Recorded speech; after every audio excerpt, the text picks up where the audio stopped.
എല്ലാ മാന്യ പ്രേക്ഷകർക്കും ജ്യോതിഷപർവം എന്ന നമ്മുടെ ചാനലിലേക്ക് സുസ്വാഗതം.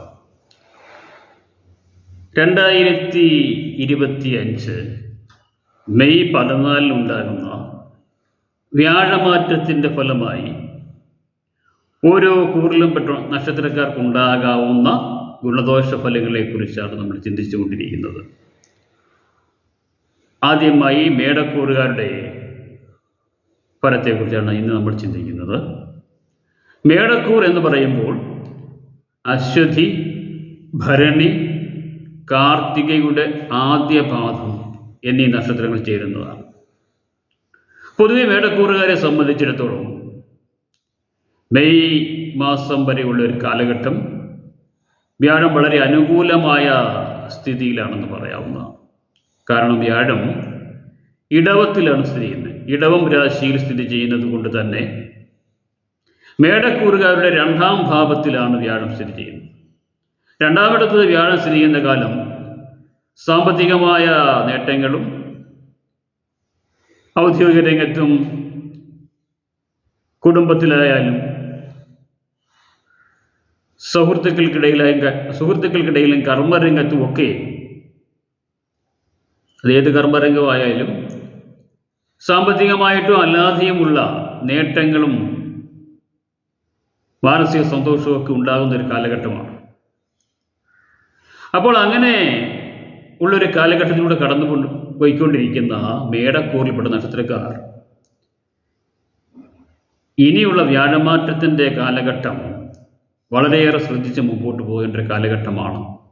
അക്കാര്യം പ്രത്യേകം ഓർത്തിരിക്കേണ്ടതാണ്. മാത്രമല്ല, ഇപ്പോൾ ശനിയും വ്യാഴവും അനുകൂലമായിട്ട് പോയിക്കൊണ്ടിരിക്കുന്ന കാലഘട്ടമാണ്. പക്ഷേ ശനിക്കും മാറ്റമുണ്ടാകുന്നു, അത് കഴിഞ്ഞ് വ്യാഴത്തിനും മാറ്റമുണ്ടാകുന്നു. അതായത് മാർച്ച് അവസാനത്തോടു കൂടി ശനിയുടെ മാറ്റം ഏഴരശനിയുടെ ഒരു ഘട്ടത്തിലേക്കാണ് മേടക്കൂറുകാരെ കൊണ്ടുവന്ന് എത്തിക്കുന്നത്. പറയത്തക്ക ദോഷങ്ങളൊന്നും ഏഴരശനിയുടെ തുടക്കകാലമായതുകൊണ്ട് ഉണ്ടാകാൻ സാധ്യതയില്ല. എങ്കിലും ഗ്രഹനിലയ്ക്ക് ആനുപാതികമായ വ്യത്യാസങ്ങളൊക്കെ വരാം. ഗ്രഹനിലയൊക്കെ നോക്കി വേണ്ട വഴിപാടുകളൊക്കെ ചെയ്ത് പോകേണ്ട അത്യാവശ്യമാണ്. അതിനെക്കുറിച്ച് ഞാൻ നേരത്തെ വീഡിയോ ചെയ്തിട്ടുള്ളതുകൊണ്ട് കൂടുതൽ പറയുന്നില്ല. പക്ഷേ വ്യാഴമാറ്റം എന്ന് പറയുമ്പോൾ 2ാം ഭാവത്തിൽ നിന്ന് 3ാം ഭാവത്തിലേക്കുള്ള മാറ്റം അത്ര ഗുണകരമല്ല എന്നുള്ളതാണ് ഒരു സത്യം. 2ൽ നിൽക്കുമ്പോൾ നൽകിയിരുന്ന ഗുണാനുഭവങ്ങൾ അത്രത്തോളം 3ലേക്ക് മാറി സഞ്ചരിക്കുന്ന കാലഘട്ടത്തിൽ ഉണ്ടാകുന്നതല്ല. പക്ഷേ ഗ്രഹനിലയിൽ വ്യാഴം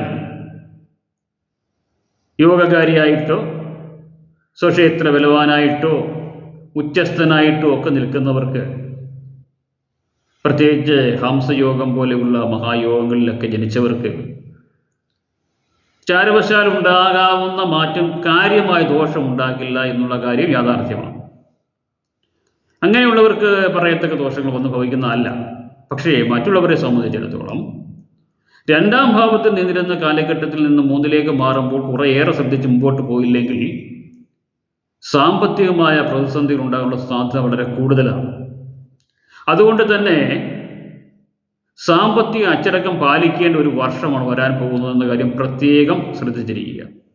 മേടക്കൂറുകാർ സാമ്പത്തിക കാര്യങ്ങളിൽ വളരെയേറെ ശ്രദ്ധിച്ച് മുമ്പോട്ട് പോയില്ലെങ്കിൽ പലതരത്തിലുള്ള വൈഷമ്യങ്ങൾ, സാമ്പത്തിക നഷ്ടങ്ങൾ, അതുവഴി ഉണ്ടാകുന്ന മാനസിക ക്ലേശങ്ങളൊക്കെ ഉണ്ടാകാവുന്നതാണ്. അതുകൊണ്ട് തന്നെ ആർക്കെങ്കിലുമൊക്കെ കടം കൊടുക്കുമ്പോഴൊക്കെ ശ്രദ്ധിച്ച് കടം കൊടുക്കുവാനും, ക്രയവിക്രയങ്ങളിൽ, അതായത് സാമ്പത്തികമായ ക്രയവിക്രയങ്ങളിൽ വളരെ ശ്രദ്ധിച്ചും അതുപോലെ തന്നെ പരമാവധി രേഖകളുടെ അടിസ്ഥാനത്തിലും ഒക്കെ മുമ്പോട്ട് പോകാൻ ശ്രദ്ധിക്കുന്നത് ഉചിതമായിരിക്കും. എങ്കിലും ഈശ്വരാധീനമൊക്കെ വരുത്തി മുമ്പോട്ട് പോയാൽ ദോഷാനുഭവങ്ങൾ കുറഞ്ഞിരിക്കുന്നതായിരിക്കും. പൊതുവെ അനുകൂലമായ സന്ദർഭമാണ്. വിദ്യാർത്ഥികൾക്കൊക്കെ ഉയർന്ന പഠനാർത്ഥം മുമ്പോട്ട് പോകുന്നതിന്, അതായത് വിദേശത്തായാലും സ്വദേശത്തായാലും ഉയർന്ന പഠനം സാധ്യമാകുന്നതാണ്. ഉദ്യോഗാർത്ഥികൾക്കൊക്കെ തൊഴിൽ ലഭിക്കുന്ന ഒരു കാലഘട്ടമാണ്. മെയ് വരെയുള്ള കാലഘട്ടം തീർച്ചയായിട്ടും അനുകൂലമായ ഒരു കാലഘട്ടമാണ്. അതിനുശേഷമാണെങ്കിലും കാര്യമായി പ്രയത്നിച്ചാൽ ഇപ്പോൾ പ്രയത്നിക്കുന്നതിനേക്കാൾ കുറച്ചുകൂടി കഠിനമായി പരിശ്രമിച്ചാൽ തീർച്ചയായിട്ടും ഉദ്യോഗാർത്ഥികൾക്ക് ജോലി ലഭിക്കുന്നതായിരിക്കും. നിലവിൽ PSC ലിസ്റ്റിലേക്ക് ഉള്ളവർക്ക് മെയ്ക്ക് അല്ലെങ്കിൽ മെയ് ജൂണോട് കൂടിയൊക്കെ ജോലി ലഭിക്കാനുള്ള സാധ്യതകളുള്ളൊരു കാലഘട്ടമാണ്. ഒരു ഉദ്യോഗസ്ഥന്മാർക്കും കലാകാരന്മാർക്കും ഒക്കെ ഇപ്പോൾ നിലവിൽ നല്ലൊരു കാലഘട്ടമാണെന്ന് പറയാവുന്നതാണ്. പൊതുവെ മേടക്കൂറുകാരെ സംബന്ധിച്ചിടത്തോളം ഏറ്റവും അനുകൂലമായ ഒരു സമയത്തിലൂടെ കടന്നു പോയിക്കൊണ്ടിരിക്കുന്നത്. ആർക്കെങ്കിലും ഈ കാലഘട്ടം അത്ര ഗുണകരമല്ല എന്ന് തോന്നുന്നുണ്ടെങ്കിൽ തീർച്ചയായിട്ടും ഗ്രഹനില കൂടി പരിശോധിപ്പിച്ച് ശനിയുടെയും വ്യാഴത്തിൻ്റെയും പ്രധാനപ്പെട്ട ഗ്രഹങ്ങളുടെയൊക്കെ ഒരു അവസ്ഥ കൂടി നോക്കുന്നതും അതിനുവേണ്ട വഴിപാടുകളും പ്രാർത്ഥനകളും ഒക്കെ നടത്തി മുമ്പോട്ട് പോകുന്നതും ഒക്കെ നല്ലതായിരിക്കും.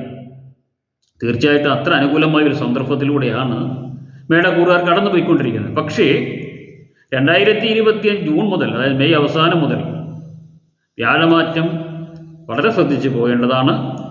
സാമ്പത്തികമായ പല പ്രതിസന്ധികളും പ്രശ്നങ്ങളും ഉണ്ടാകാവുന്നതാണ്.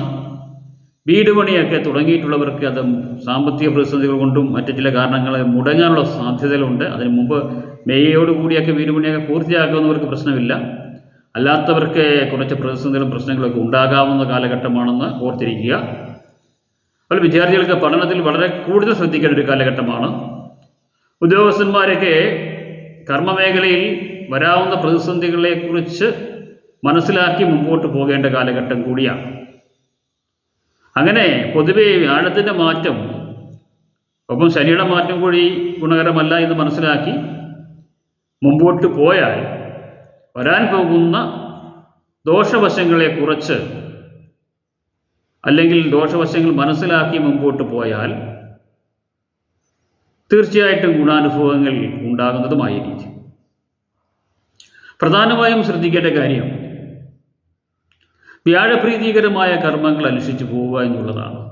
വൈഷ്ണവ ക്ഷേത്രങ്ങളിൽ, അതായത് വിഷ്ണുവിൻ്റെ ക്ഷേത്രങ്ങളിൽ വ്യാഴാഴ്ച ദിവസം തൊഴുത് പ്രാർത്ഥിക്കുകയും ഒപ്പം പാൽപായസം പോലെയുള്ള വഴിപാടുകളുമൊക്കെ നടത്തി പോവുകയൊക്കെ ചെയ്യുന്നത് ഗുണകരമായിരിക്കും.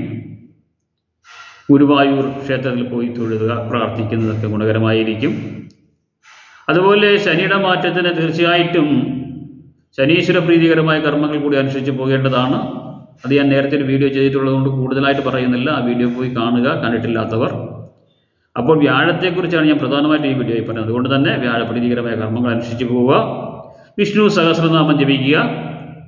കൂടാതെ ഓരോരുത്തർക്കും ഓരോ വിശ്വാസ പ്രമാണങ്ങളും അവരനുഷ്ഠിച്ച് പോകുന്ന കർമ്മങ്ങളും ഒക്കെ ഉണ്ട്. അത് തുടർന്ന് പോവുക, അതിന് മുടക്കം വരുത്താതെ അത് തുടർന്ന് പോവുക. എങ്ങനെയായാലും ഈശ്വരാധീനം വരുത്തുക എന്നുള്ളതാണ് പ്രധാനം.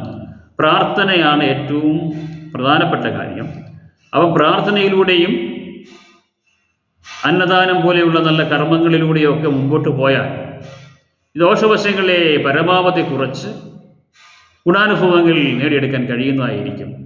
എന്ന് തന്നെയായാലും ഇപ്പോൾ നിലവിലുള്ള അവസ്ഥയിൽ നിന്ന് കുറച്ച് മാറ്റങ്ങൾ വ്യാഴം 2 നിൽക്കുന്ന വ്യാഴത്തിൻ്റെ ഗുണാനുഭവങ്ങൾ 3 നിൽക്കുന്ന വ്യാഴം തരില്ല എന്ന് മനസ്സിലാക്കി അതിനനുസരിച്ച് പ്രവർത്തിച്ച് മുമ്പോട്ട് പോകാൻ മേടക്കൂറുകാർ തീർച്ചയായിട്ടും ശ്രദ്ധിക്കേണ്ടതാണ്.